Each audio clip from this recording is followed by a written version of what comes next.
Said without a championship ring, these memorable moments against the New York Knicks mean nothing. He has a portfolio full of Knick daggers, and he has planted 3 here late in the ball game, and the Pacers have a 3-point advantage. But now he's got to play some defense with 7 on the shot clock. Allen Houston has had his way offensively in Reggie's face. Inbounding Houston, Smith fouled him. That's it for Smith. Well, concede play by the Knicks. Got the ball to Houston right at the rim. Reggie went the wrong way on the screen. You got to make a decision defensively. He's only going one way, and that is a devastating loss here because Smith has just been monstrous here in the last 3 minutes. Went 3 for 4 for 8 points. First 43 minutes of the ball game for Rick, 1 for 8 for only 4 points. Dale Davis replacing Rick Smith, who fouls out. Allen Houston rattles it down. Houston, an 86% free throw shooter. They need Houston to drop both of these to make it a 1-point ball game with 1:33. Smith will sit and watch. Houston now 5 of 6 at the line. He has a total of 19 points. And where do the Pacers get offense from now? They've been feeding off Smits after Jackson takes them down low. It's Miller time. Did you just see that? Jackson again bumping Childs to the low post. Jump hook, no good. Tap, no good. Rebounded by Larry Johnson of New York. That's what Van Gundy wanted. Make Mark Jackson shoot and hopefully miss. 2 consecutive jump hooks. Too much curveball on it. Allen Houston got a screen from Ewing. Johnson. Ewing guarded by Antonio Davis. Working his way in. Pounding. Goes up. He'll shoot 2. Fouled by Davis. Mark Jackson, he crashes into Ewing to tell him miss the free throw. So he says, the same thing happened to me at the other end of the floor. You don't call a foul. Bumping. He's going to spin the other way. Now, if you're the Indiana Pacers, you got to know Ewing cannot jump. So you just want to make sure that you keep him in front of you. And the old Warrior is 5 for 5 at the free throw line today. He hits them both, and New York leads by 1, 50 seconds left. Mark Jackson's got to think score now because they're not coming to double team him at all this time. All right, they're going to look for Reggie Miller. This is Reggie all the way. They just got to find some place to get him the ball. The Knicks react, and Davis was open under the hoop. 8 on the clock. Ewing popped out to prevent the Miller shot.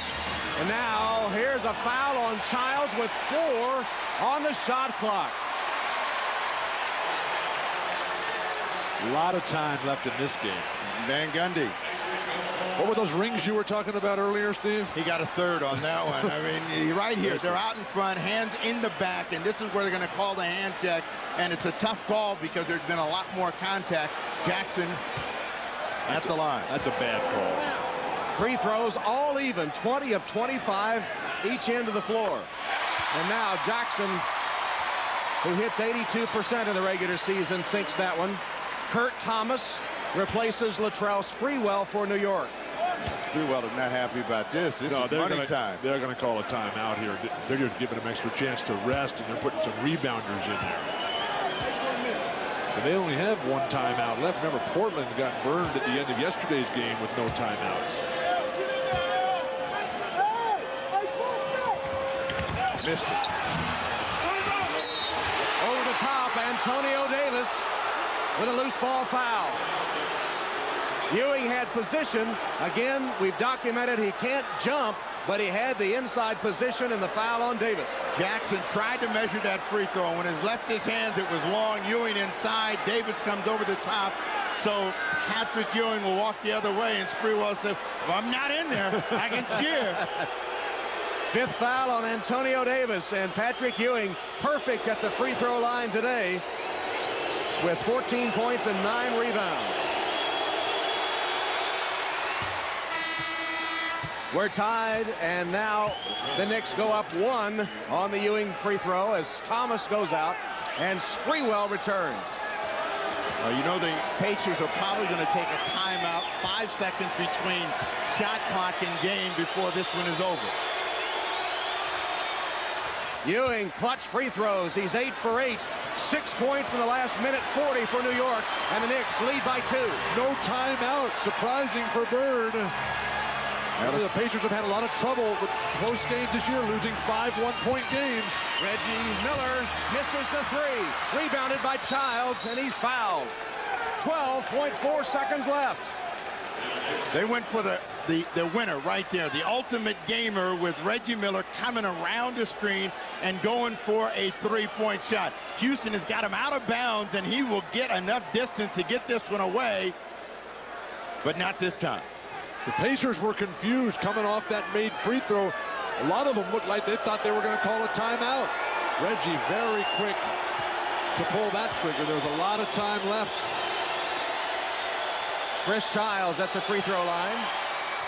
Well, the reason he shot it so quickly, he was giving his team 2 chances to either tie or win the ball game. They could not wait until the final possession. Dave Checkett's never on Sunday, but he's here. Well, he said earlier this was an Eastern Conference Finals team. No one believed him when they were fighting and scratching just to make the playoffs. And now they are on the verge of stealing Game 1 and home court advantage in the series. 79% of the time, the team that wins Game 1 wins the series. If Childs makes the same mistake that Jackson did, no. Now they call the timeout. Indiana calls timeout. 12.4 seconds left. They've seen New York go on a 10-1 run over the last 2 minutes to lead it 92-88.